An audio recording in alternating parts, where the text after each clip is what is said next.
Welcome to Life Esteem, a program committed to deliver information that's important to you and your community. Your hosts are Nathaniel and Patricia Gadsden. Hello and welcome again to Life Esteem. Always great to have you as a viewer. Thank you so much for watching. Today we're going to talk to a fascinating author. Her name is Nancy Stout, and she has written 2 books about Cuba, but she's written more than that, and so we're just glad to have you on the show. Thank you. You're welcome. You know, you wrote a book called One Day in December about Cecilia Sanchez. I don't know anything about her, so I'm fascinated to hear a little bit more about her and why you decided to go to Cuba. What fascinated you about Cecilia Sanchez? Well, I had done 2 books in Cuba, actually. They're coffee table books. I was a photographer, but I always did my own research, and her name kept coming up. And she was really the author, as that's the word they use in Cuba, of several big buildings and also Lenin Park. And I would think, you know, this is a communist country. How does a woman, how can she be a developer for, you know, this big convention center was the last thing that she did.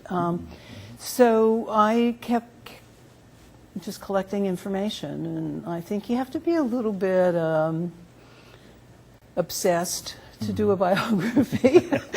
So, and then finally I was in the Cohiba cigar factory and realized that she started it. She started. So I mean, and her big portrait is on the wall, and so I knew that sort of thing about her before I knew that she was a war hero. Although, you know, there are these pictures of these crazy-looking pictures, actually, of Camilo and Che, and then there would be this woman that I didn't recognize. So she's the one. Now, you had been traveling to Cuba prior to taking on this particular project? I did a book in the early 90s called Havana, La Habana, and it was about the architecture. And it was in the special period, so, you know, a lot of the buildings were in kind of bad shape, and also I had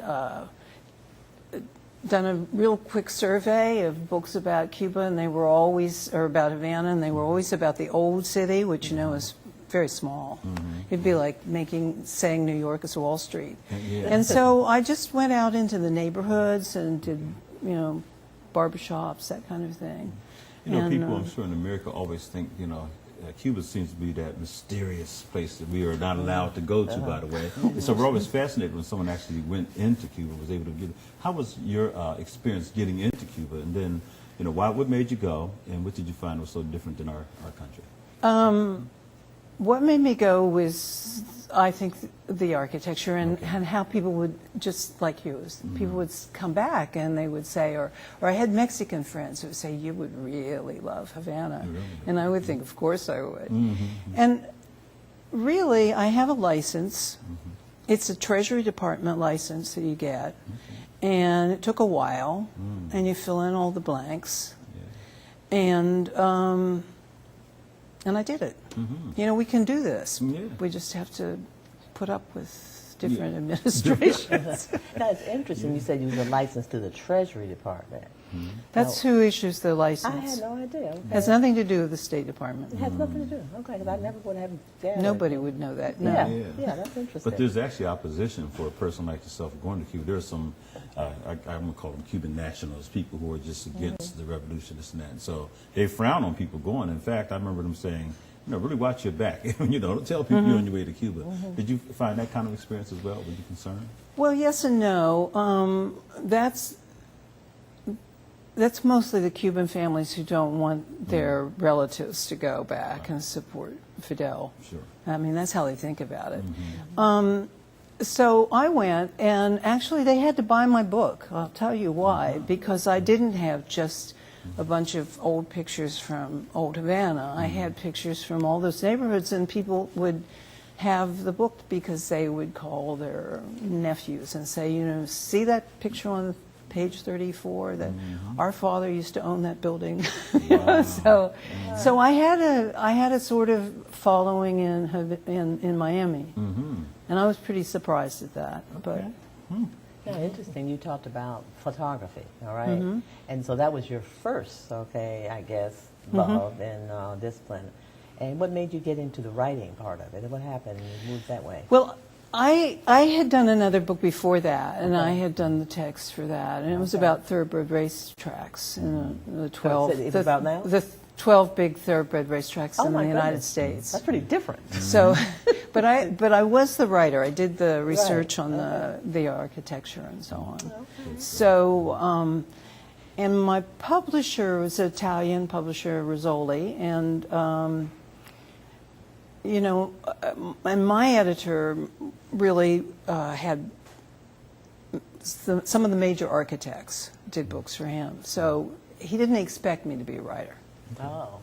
So you know, that helps too.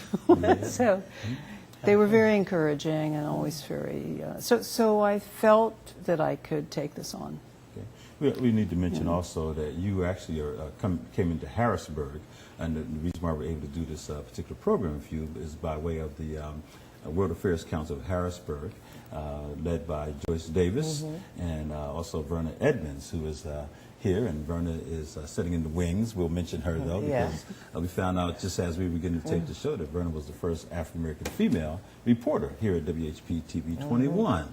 And so Verna was, you know, gracious enough to bring you in. I understand you spoke to Harrisburg Academy students. And I will be speaking we'll to be them, speaking yeah. to them, okay, and also I guess with Cumberland Cumberland Valley Valley students as well, okay. That's right. Good I stuff, moved. great, yeah, great. So I just want to mention, you know, the fact that you're here thanks to the World Affairs Council of Harrisburg. But you great, you know, body of work here, and I'm really fascinated by the lady Cecilia Sanchez. Tell us some things about her we don't know. What made her so fascinating to you? Well, it's hard. She had such an adventurous life. I mean, that's one thing. But if you were to canvass, let's say, the Cubans that are still there from the revolution, who took part in the revolution, they would say it's her war record. And really, what she did was she planned the landing when Fidel came back from exile to start the revolution. And the landing, you know, went pretty haywire, and not necessarily was her problem for that. I mean, it was not. She'd done some other. She'd suggested better things. Okay. Let's put it that way. But really, on her own, she understood that it would be strange to have all these men arrive, and they were mostly from Santiago or Havana. They were a very urban group that he gathered a lot at the university and also, well, everywhere. But she set up this group of farmers and ranchers and fishermen who would look out for them and support them in some way. And it could be very simple, of letting them camp in their farm or their barn or coffee grove or whatever. But it was, in the end, the farmers' militias, they called them later, really saved everybody. Wow. They saved the people that really were able to survive. And then she was lifted up, I'm sure, as a sort of a hero then in Havana, in Cuba. And one of the things you said at the beginning was that, you know, to be a woman in a communist country doing this, a little different, right? I would think so. Yeah. I don't know that for sure, but I would think so. That way, sure. I mean, now on your front cover, you mentioned that picture is actually her in New York City, in the hotel. That's right. This is right after right after victory, and they came to the UN, Okay. and Celia's in the hotel that Obama stays in always when he's there, the Hilton on 54th Street, 6th Avenue. And it's a perfect picture of her because she took care of everything. You know, you spoke to her before you spoke to Fidel. So she was, they started that in the mountains, and when he was kind of overwhelmed. So, and also, it's said that Che actually started to go to her first. And so the other people followed. Wow. So she was the lion at the door. Yeah. And there she is on the telephone making all the arrangements. So that's, Now, I didn't read your book at this point. Is she still alive, or is she? she died in 1980. 1980. Okay. 1980. Yeah. Okay. Wow. She died of cancer. Oh, did she? Okay. Now, let me ask you, Nancy, doing all the research, okay, and getting to know and understand a little bit more about this. Really, it seems a very heroic woman, okay, and what she stood for. What did that give you a sense of in regard to how women could, in fact, have a voice, could, in fact, be available to assist and help support in regard to the initiatives and efforts going on in their own countries? What did that tell you in regard with her? Well, she was a special case because her father was a doctor, and her father was a kind of glamorous man who had gone to the University of Havana, and it was a period of time, it was like 1915, when there was a lot of expansion, a lot of the Spanish were coming to Havana. He could have stayed there and had a very good practice, but he chose to go home and become a public health doctor. So he was political. Let's put it that way. And so his patients were people who worked in the cane fields, who couldn't always pay, usually couldn't pay because they worked about 3 months of the year. So she was simply brought up to reach out to people. And her mother died very early, and then the grandmother came to raise the children. But Celia stepped in when she was 20 years old and became his nurse and kept his house and so on. So she just had it in her. And also her father trained her in the philosophy of Jose Marti. And so she believed in social justice from the time she was very young. So she's a little bit different. But he was also, being a medical man, and there were lots of children, but he allowed his children to think however they wanted to. And he himself, I think, was an atheist. Celia was the Catholic among them. And so so you put in that factor too of Catholic social justice. And you said she had the siblings. You said a lot of them? There were, yes. Okay. Three older and then 3 younger. 3 younger. Did any of those siblings do anything in regard to support or assist her in her work? Well, they did, yes, especially your older sister Sylvia in Santiago. Her husband was a pharmaceutical salesman, and they collected samples or medicine and sent them up to Fidel in the hills, and got caught for it. They did. And ran. I mean, they were able to kind of go underground. Okay. So it was, I'm so glad you said. I'm looking at the name. It is Celia, not Cecilia. It's Celia. Celia, Okay. yeah. Revolution. So the question has to be asked: was the revolution successful or not? I think that certainly, I'm going to answer for Celia. Yes, it was. Okay. It was what she wanted, and she was a very powerful woman. To be able, because she didn't lose her power because she was a hero. And the other characteristic of the story is that Fidel lived in her apartment. So there's this kind of romance, or was it romance, or was it a partnership, or and so the question usually in America is, why wasn't she Mrs. Castro? And you can turn the question around and say, what would she get for being Mrs. Castro? She might, in fact, lose that hero status, and so basically she was just. I would question this with the two of them brought up a group of children that I found, which was a pretty surprising thing, and it was very interesting to find out about how, about these kind of parents, what they were like. But I would pose that to some of the children. I'd say, was she really happy in the situation? And they thought I was crazy. They said she could do anything she wanted, So, and a lot of that was carrying out projects that her father dreamed of. And that could be, making something into a national monument, or it could be the big health system. Yeah, yeah. Speaking of which, what was her educational background? You said her father was a doctor, right? Mm-hmm. Yes.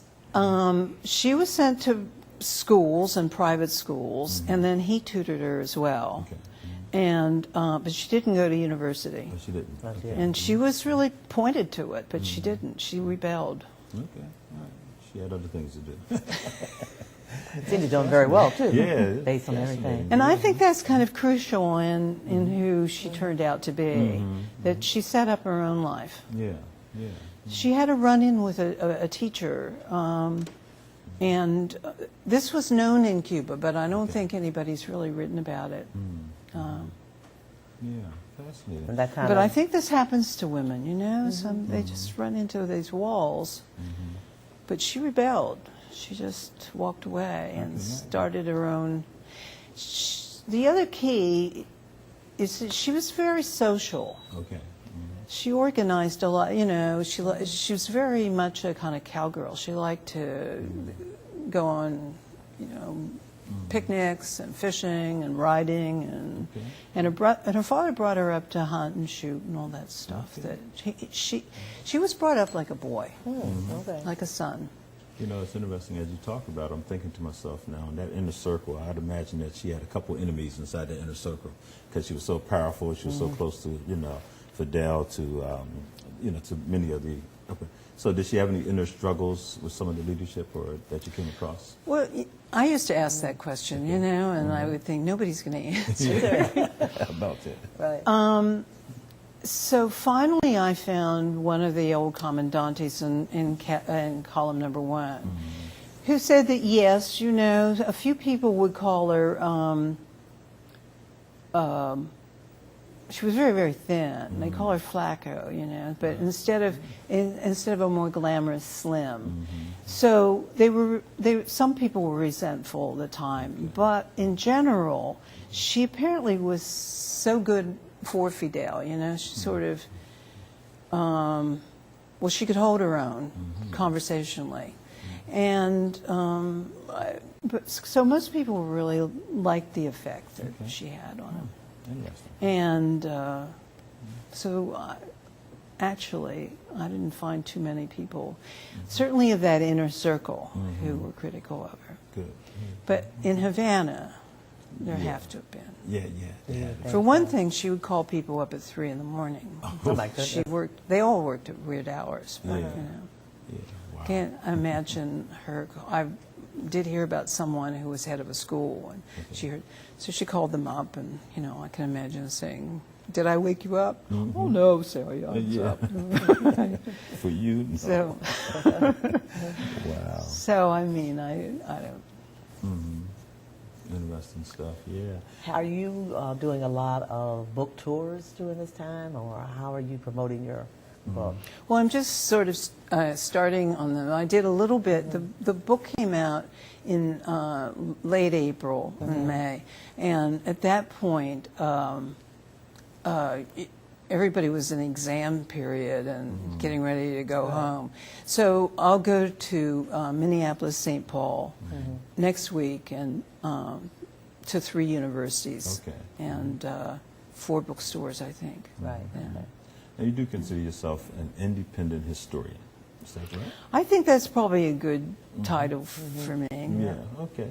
I And- like research. Yes, okay. And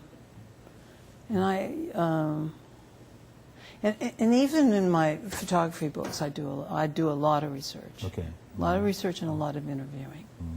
Great stuff. Do you have other projects currently in mind as to how you want to move forward with anything new? I am sort of working on the, it wouldn't be the green movement, but it would be sort of the whole idea of the old environmentalists and the new ones and the poets and so on. Yeah. Because I think that now that people are looking at taking a new look at the land or one more time, Right. and the people who like Thoreau and Yeah. starting with Thoreau, let's say. Absolutely. Great stuff. And Gary Snyder, the poet in the West Coast. And a lot of them practice Zen, you know, it's an interesting group. Wendell Berry, I just saw him being interviewed. They're an interesting group. The famous poet out of, I mean, many, but the one that I'm trying to think of, out of Cuba. You know, I'm thinking of the one that was most celebrated in Cuba. There's a famous poet there. Is it Gillian? Nicholas Gillian? Nicholas Gillian. Gillian, yeah. Did you ever come across him at all? He was dead, I think, by the time by the I time started to yeah. go there. All right, yeah. But Cuba, I mean, talk about landscape and preservation of the land. Outside Havana, you know, the farms are beautiful. Beautiful, absolutely, yeah. They're beautiful. Yeah. So, do you think that we're moving closer to opening Cuba up, you know, lifting the embargo, all that good stuff, or do you think we're just kind of stuck in the... I don't know. I think so every year, but I've been thinking that for 10 years. Yeah. Every year I'm convinced that somebody's going to wake up. Absolutely. I say the same thing. Yes, right. It's so little. It would take so little. You know, and every year at the UN, all those countries vote to drop the embargo. And there are only about 2. It's like Israel and like this, I don't know, one strange island. Yeah. It's amazing. Yeah. So I don't get it. Yeah, I really don't either. Yeah, I'm absolutely floored by how it, you know, it's continued on so long. Grenada was... Special interest. Yeah, well, special interest. Thank you. That's the reason. That's it right there, you know. They always talk about, you know, Grenada being the next Cuba. And I don't know if you ever had any dealings with Grenada and the airport and all that kind of stuff that was going on. I've read about that. Did you? Okay. Yeah, there was so much concern that, what was his name, the president that they killed over there? I forget his name. But anyhow, they just knew he was going to end up being the next Fidel. And so they just worked overtime to squash that, as we all know. But we're not supposed to say that out loud. But anyhow, interesting stuff. So as a historian then, you must struggle sometimes, I just could imagine, because of all the politics and all of the opinions and stuff like that. You know, when you're writing, when you're really researching stuff, you know, how difficult is it for you to separate yourself, your own politics, your own, you know, biases out of this historical, you know, document? You know, in this case it's easy because I really functioned as a researcher and to some degree as a librarian. And I talked them into using their archives. And it was not a quick thing. I can imagine. It's for a couple of reasons. Mainly that Fidel was so close to her. And so that the director of the archives couldn't just give me permission. He had to go to Fidel. And he would. And I would get anybody I knew that had access to him, I would say, you know, could you put in a word? And I think we just wore him down. So once I was able to get in and read the letters that she wrote to him and he wrote to her, and they were writing all through the time, I mean, that was how, excuse me, how the revolution functioned. And they wrote messages back and forth. And so that when she was up living in the column, there is a blank period. But then he actually sent her out like she was a soldier because she did her work so well. And in fact, I have to say that my favorite part of the book is the Sierra Maestra, when she is like putting in trenches and opening up schools and doing all this stuff. And so they write again. She's on one mountain, he's on another. And so I was able to... And then I was able to talk to people. I really jumped ahead before I had a publisher because her sister had had a couple of operations, cancer operations, and so I thought, you know, I have to really make a commitment. So I simply look at what people told me, and I just walk right through primary sources, you know, and try to, if one person says it, get another source, and then move on. So I just stayed out of it. Well, except I put myself into it in the sense of saying I was sitting in this place, and this is what they were telling me, and so on. So it was a way to, I mean, the very fact that I'm theirs. It wasn't that something? Yeah. And then I was using all Cuban sources. Okay. Yeah. Shows, in a way, a degree of empathy, I suppose. Any oversight, any curiosity on the part of the government or whoever to kind of say, what's she writing about? Do we need no censorship, no pressure? I just wonder. I made a deal with them. You know, when I signed my license, I have a deal away with the American government. Right. If they choose, they could go in and ask to see my work. So they actually said, look, you know, we have no, you can write anything you want. And in fact, they were happy that I was an independent person and not a Cuban. They felt that her story would go out further internationally. But the head of the archive said, I would like to see, you know, some of the early drafts. And I said, okay, but we're going to you have to find all the mistakes and show me how to correct them. Because it's huge. I mean, that helps a lot. So we made a deal, and it worked for both of us. Fantastic. Great. So, you know, that was, because that early part of the revolution, because I start right in as it's starting, is pretty confusing stuff. So I was very happy to have somebody come in and say, well, no, it didn't happen quite, and then point out the document. I know we can't wait to read it. We both But it stopped there, you know. Okay. And I found at any time, the Cubans, once they sort of decide you're okay, they're pretty laissez-faire about it. Okay. Real good stuff. Well, I know we're going to quickly run out of time, so the name of the book again is One Day in December. Celia Sanchez, and I think I'm saying, and the Cuban Revolution. And it is a fascinating read, I'm sure. I'm looking forward to it. Good. Haven't had an opportunity to visit it long ago myself. Hopefully I'll learn new stuff and maybe even trigger some memories that I may have had. And also I'll share with you that my supervisor at work, I just visited you about 2 months ago. So I know he's going to be fascinated because he immersed himself and came back and couldn't stop talking about it. So this is good stuff. Well, I want to thank you for coming on. And I hope that whatever you do, get a chance to go out and purchase the book. It's called One Day in December, The Life of Cecilia Sanchez and the Cuban Revolution. And I know you're going to find it fascinating because we just find Cuba fascinating, period, right? It is. Yes, it is. There's no doubt about it. Okay. Well, best of luck to you. I hope you have a large audience. I hope a lot of people read, you know, your works. And she has other works as well. So look up Nancy Stout. And I'm sure that you'll find it, you know, this is fascinating stuff. And whatever you do, you know, continue to educate yourself. Thank you so much for watching Life Esteem. You know, spread the word. We hope to see you again next time here on Life Esteem. Goodbye. Thank you.